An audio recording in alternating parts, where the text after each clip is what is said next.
दोस्तों जैसे आपको मालूम है कि वर्ग 3 की मेरिट लिस्ट फिर से अपडेट करके जारी की गई है दोस्तों, जिसमें बहुत से लोगों का सिलेक्शन भी हुआ है, बहुत से लोग वेटिंग में भी आ गए हैं दोस्तों। जिनका सिलेक्शन हुआ है उन्हें डॉक्यूमेंट्स अपलोड करने हैं। यहाँ पर कन्फ्यूजन ये है कि वेटिंग वालों को भी क्या डॉक्यूमेंट्स अपलोड करने हैं, तो एक आदेश जारी किए गए हैं दोस्तों, उनका हम अवलोकन करेंगे। यहाँ पर यदि आप देखेंगे तो 3 नए आदेश आपको देखने को मिलेंगे दोस्तों।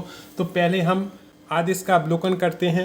यहाँ पर दोस्तों आप देखेंगे तो 17/7/2026 का ये आदेश है। प्राथमिक शिक्षक एवं प्राथमिक शिक्षक विशेष शिक्षा नियोजन 2026 अभ्यर्थी के लिए दस्तावेज अपलोड एवं सत्यापन संबंधी सूचना। कर्मचारी चयन मंडल द्वारा आयोजित प्राथमिक शिक्षक एवं प्राथमिक शिक्षक विशेष शिक्षा चयन परीक्षा वर्ष 2025 परीक्षा परिणाम के आधार पर चयनित अभ्यर्थियों को सूचित किया जाता है कि नियोजन प्रक्रिया के अंतर्गत एमपी ऑनलाइन पोर्टल पर प्रोफाइल पंजीयन एवं दस्तावेज अपलोड संबंधी कार्रवाई दिनांक 18 जुलाई 2026 से प्रारंभ की जा रही। काउंसलिंग की समय सारणी नियमानुसार रहेगी दोस्तों। यहाँ पर ध्यान देना है आपको इस डेट का। प्रोफाइल पंजीयन, दस्तावेज अपलोड एवं जिला विकल्प चयन 18 जुलाई 2026 से दिनांक 20 जुलाई 2026 तक करना है। दस्तावेज सत्यापन जिला स्तर पर दिनांक 19 जुलाई 2026 दिनांक 21 जुलाई 2026 तक होंगे दोस्तों। तो यहाँ पर आपको देखना है कि 18 जुलाई से 20 जुलाई तक जो है आपको दस्तावेज अपलोड करना है दोस्तों, ठीक है। तो ये विशेष ध्यान रखना है इस डेट का। अभ्यर्थी को सूचित किया जाता है कि उक्त निर्धारित अवधि में एमपी ऑनलाइन पोर्टल पर प्रोफाइल पंजीयन कर, दस्तावेज अपलोड कर एवं जिला चयन कार्रवाई पूर्ण कर पोर्टल शुल्क भुगतान करें। पदस्थापना हेतु पोर्टल पर प्रदर्शित सभी जिलों को प्राथमिकता क्रम में देना अनिवार्य है। दस्तावेज अपलोड करने के अगले दिवस उन्हें स्वयं द्वारा चयनित दस्तावेज सत्यापन केंद्र पर उपस्थित होकर दस्तावेज सत्यापन करवाना होगा दोस्तों। तो आपने जो भी केंद्र चुना है आपको स्वयं वहां पर उपस्थित होना होगा दोस्तों। आप दिशा निर्देश का इंतजार यहाँ पर ना करें। उपरोक्त अनुसार कार्रवाई समय सीमा पूर्ण नहीं करने वाली स्थिति के अभ्यर्थी चयन प्रक्रिया से बाहर हो जाएंगे। तो आपने जो भी सेंटर चुना है दोस्तों उस पर स्वयं चले जाएं अपने ओरिजिनल डॉक्यूमेंट्स लेकर और 2 फोटोकॉपी लेकर उस डॉक्यूमेंट की। यानी कि मान लो आपकी 10th क्लास की मार्कशीट है तो एक ओरिजिनल और उसकी 2 फोटोकॉपी, ऐसे आप सेट बनाकर ले जाएं दोस्तों। उनकी नियुक्ति के संबंध में विचार नहीं किया जाएगा। अभ्यर्थी को सलाह दी जाती है कि निरंतर एमपी ऑनलाइन पर देखते रहें दोस्तों। यहाँ पर एक कन्फ्यूजन ये है कि जो वेटिंग में है क्या उन्हें भी यहाँ पर डॉक्यूमेंट्स अपलोड करने हैं। तो उस संबंध में दोस्तों आप यहाँ पर देखेंगे कि स्पष्ट दिशा निर्देश है। चयनित अभ्यर्थियों को सूचित किया जाता है। चयनित मीन्स जिनका सिलेक्शन हो गया है। यदि चयनित और वेटिंग या चयनित या प्रतीक्षारत लिखा होता तो हम दोनों के ही डॉक्यूमेंट्स अपलोड करने का मानते। चूंकि यहाँ पर चयनित अभ्यर्थी लिखा है, जिनका चयन हो चुका है, जिनकी ज्वाइनिंग होनी है, उन्हें ही यहाँ पर जो है डॉक्यूमेंट्स अपलोड करना है दोस्तों। अब यहाँ पर हम कैसे मालूम करेंगे कि वेटिंग वालों को डॉक्यूमेंट्स अपलोड करना है कि नहीं करना, तो उसका सबसे बेस्ट तरीका मैं आपको बता रहा हूँ। पास में ही ऑप्शन दिया गया है दोस्तों कैंडिडेट के लिए लॉगिन या साइन अप। यहाँ पर आप लॉगिन करके देखें दोस्तों। यदि आपका लॉगिन हो रहा है और डॉक्यूमेंट अपलोड के लिए ऑप्शन खुल रहा है और आप वेटिंग में हैं तो फिर निश्चित रूप से आप अपलोड कर पाएंगे। लेकिन ज़्यादातर आपका लॉगिन होगा नहीं दोस्तों, आपका साइन अप होगा नहीं, क्योंकि जो चयनित अभ्यर्थी हैं, जो सिलेक्टेड कैंडिडेट हैं, उनका ही यहाँ पर डॉक्यूमेंट वेरिफिकेशन कराया जा रहा है। लेकिन फिर भी आप कंफर्म करने के लिए एमपी ऑनलाइन पर अपने मोबाइल से ही लॉगिन करके देखें दोस्तों। यदि आप लॉगिन हो रहे हैं और आपके डॉक्यूमेंट अपलोड का ऑप्शन बन रहा है तभी आप अपलोड कर पाएंगे दोस्तों, ठीक है। तो ये आप कंफर्म कर लें अपने तरीके से। हालांकि जो आदेश है वो भी मैंने आपके सामने पढ़ दिया है, जो तरीका है साइन अप करने का वो भी मैंने आपको बता दिया है। तो आप दोनों ही तरीके से जो है कंफर्म जरूर कर लें, क्योंकि ये आपका भविष्य का सवाल है दोस्तों। आपकी वेटिंग 100% क्लियर होनी ही होनी है। आज नहीं तो कल होगी दोस्तों, आपकी वेटिंग क्लियर जरूर होगी। भाई दोस्तों जिनका सिलेक्शन हो चुका है उस संबंध में अपडेट देखें कि अभ्यर्थी द्वारा प्रोफाइल अपडेट करना, दस्तावेज अपलोड करना, जिले का विकल्प चयन करना, ये 18 से 20 जुलाई तक करना है दोस्तों। अभ्यर्थी द्वारा अपलोड किए गए दस्तावेज जिला स्तर पर सत्यापन करना 19 से 21 जुलाई। तो जो भी आपने जिला चुना है स्वयं 19 से 21 के बीच में उस जिले के सेंटर पर चले जाएं दोस्तों, जिससे आप डॉक्यूमेंट वेरिफिकेशन कर पाएंगे। इसके आगे तीसरा पॉइंट देखेंगे, जिला आवंटन सूची के आधार पर शाला विकल्प चयन पोर्टल पर प्रत्यक्ष से प्रकाशित की जाएगी दोस्तों, ठीक है। तो जिला आवंटन सूची के आधार पर शाला विकल्प चयन आपका बाद में होगा। जो भी जिला मिलेगा उसके स्कूल बाद में ओपन हो जाएंगे, जिन्हें आप चुन सकेंगे नियुक्ति के लिए दोस्तों।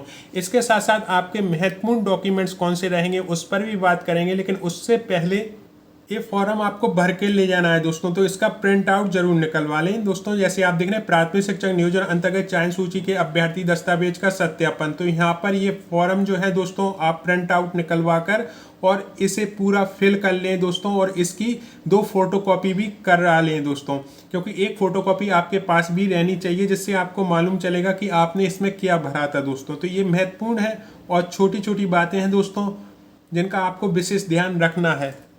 प्राथमिक शिक्षा एवं प्राथमिक शिक्षा विशेष शिक्षा नियोजन 2026 दस्तावेज की सूची यहाँ पर ये महत्वपूर्ण दस्तावेज हैं दोस्तों, इसी क्रम में आपको लगाने हैं। ये क्रम दिया गया है ना, आपको दस्तावेज इसी क्रम में लगा के ले जाने हैं, ओरिजिनल और उसकी फोटोकॉपी।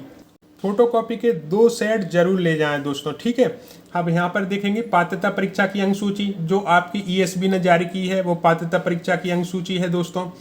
उसके बाद आपने चयन परीक्षा दी है जिससे कि आपका सिलेक्शन हुआ है, वो अंक सूची दोस्तों। जन्म तिथि के प्रमाणीकरण हेतु 10वीं अथवा 12वीं की अंक सूची, तो मध्य प्रदेश में 10वीं की अंक सूची में ही जन्म तिथि होती है दोस्तों, तो वो भी ले जानी है। हालांकि अन्य राज्यों में 12वीं की अंक सूची में जन्म तिथि होती है, तो आप 12वीं की अंक सूची ले जा सकते हैं दोस्तों, ठीक है। तो जन्म तिथि के लिए आपकी 10वीं या 12वीं की अंक सूची।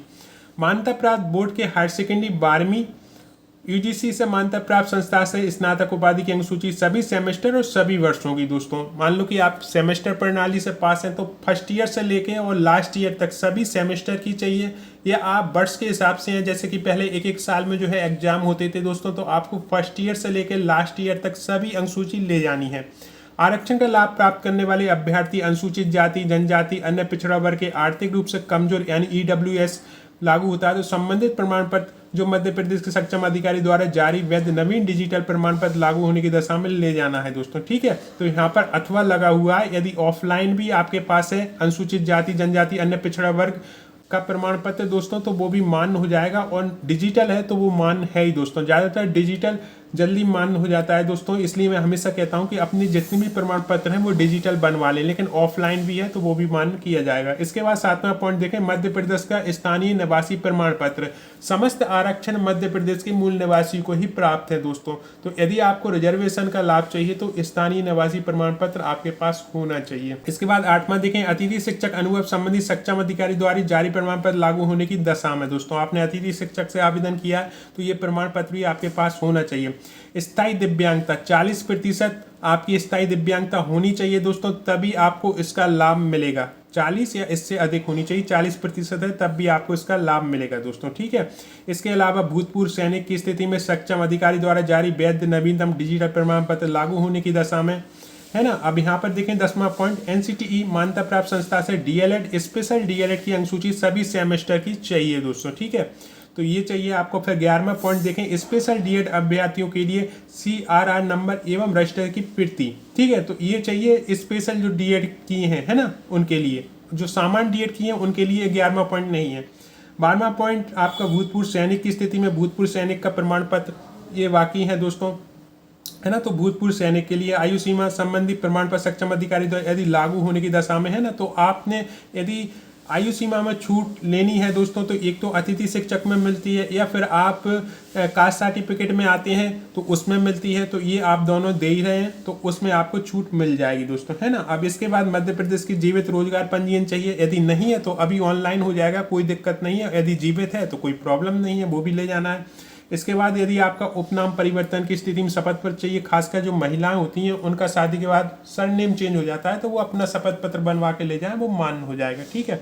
एनसीसी का C प्रमाण पत्र लागू होने की दशा में वो भी लगा सकते हैं। शासकीय सेवक जो है वो NOC लागू होने की दशा में, तो शासकीय जो सेवक हैं वो विभाग से NOC जरूर ले जाएं दोस्तों। और अन्य यदि कोई आपने जानकारी दी है तो उसका भी प्रमाण पत्र यहाँ पर लगेगा दोस्तों। तो कहीं से कहीं तक कोई प्रॉब्लम नहीं है, यही आपके दिशा निर्देश हैं और यही आपके डॉक्यूमेंट्स हैं दोस्तों। कुल मिलाकर 18 डॉक्यूमेंट्स हैं, और जो भी आपने अपलोड किए हैं, जो भी आपने जानकारी दी है दोस्तों, वही ओरिजिनल डॉक्यूमेंट और उसकी 2 फोटोकॉपी ले जाके आपको सत्यापन कराना है। इसके बाद जो है आपका सत्यापन हो जाएगा दोस्तों, और उसके बाद आपकी आगे की कार्रवाई शुरू होगी दोस्तों। तो आप सभी को बहुत बहुत बधाई, बहुत बहुत शुभकामनाएं, क्योंकि आपने एक बहुत बड़ा लक्ष्य हासिल किया है दोस्तों। ये लक्ष्य कोई छोटा नहीं है, ये आपकी संघर्ष और मेहनत का सबसे बड़ा फल है दोस्तों। और आपसे मैं जुड़ा रहा, इस बात का मुझे हमेशा गर्व रहेगा। एक बार आपको फिर से बहुत बहुत बधाई।